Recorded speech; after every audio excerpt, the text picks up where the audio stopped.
大家好，我是思凡。本期给大家带来的不是角色攻略，而是几个我自己在游戏中会经常性用到的超实用的小技巧，希望对你们的游戏体验能有所帮助吧。技巧一：如何捡起掉在水底的掉落物呢？我相信这个问题应该不止我一个人遇到过。正常来说，怪物的掉落物应该是会漂浮在水面上的，但偶尔也会出现掉落在水底的情况。这时候我们只是游过去是捡不起它们的，因为距离不够。众所周知，人物是可以拾取在自己周围一定距离内的掉落物的，这个距离大概可以理解为一个球，所以这时候如果我们想进掉落物，就需要利用某种方式来缩短我们与掉落物之间的距离，这不是废话吗？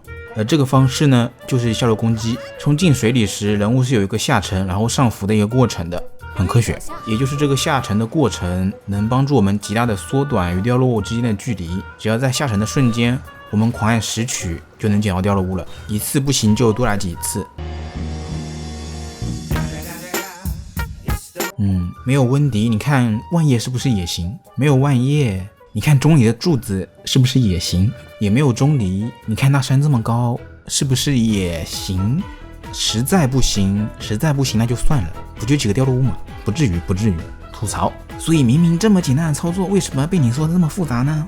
这可能就是写攻略的后遗症吧。技巧二：哪种游泳方式是最高效的？这时候我想可能就有弹幕会问了，什么游泳海分方式不就是冲刺和不冲刺吗？游泳还真有技巧，一共有4种游泳的方式，前2种就是普通的冲刺以及不冲刺。冲刺需要同时按住前进键与游泳按键，速度快但体力消耗也大；不冲刺只需按住前进键，速度慢但体力消耗小，游的距离更远。第3种是一直按住前进键，点按游泳键。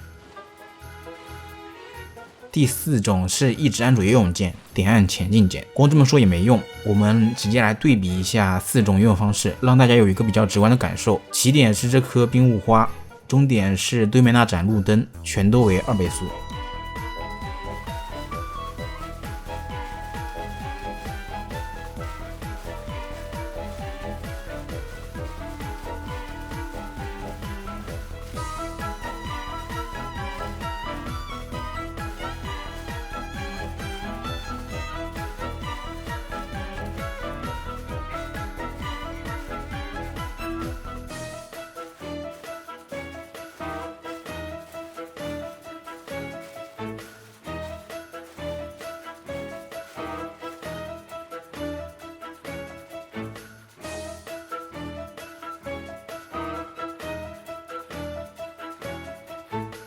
结果很明显，第4种方式是游得最远的，和不冲刺的游泳距离相当，体力消耗也差不多，而且速度还比它快。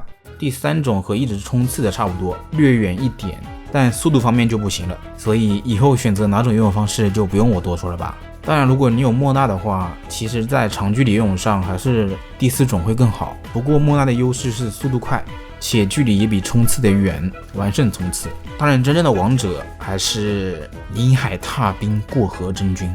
至于到底选择哪种游泳方式，还是得看实际的情况，不同的距离选择最合理的方式。顺便一提，这个游泳的结论也同样是适用于浪船的，两者的原理是一样的。不过浪船体力是会恢复的，所以行驶浪船的话实际上不用管这么多，怎么爽怎么来。技巧3：如何正确的聚集深渊法师。这是一个关于战斗的小技巧。我们知道，当角色距离深渊法师超过一定距离时，深渊法师就会瞬移到角色的身边，但有时候会出现瞬移不了的情况，这是为什么呢？其实深渊法师的瞬移是有一个隐藏规则的，那就是深渊法师必定会瞬移到角色的正前方。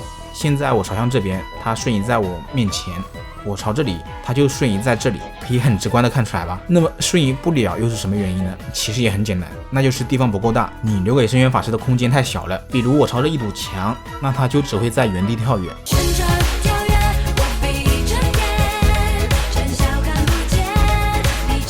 但其实只要我们稍微给深渊法师有点瞬移的空间，就不必那么麻烦了。所以为什么要聚集到一起呢？破盾啊，聚到一起后直接扩散破盾，接中一大招就完事了。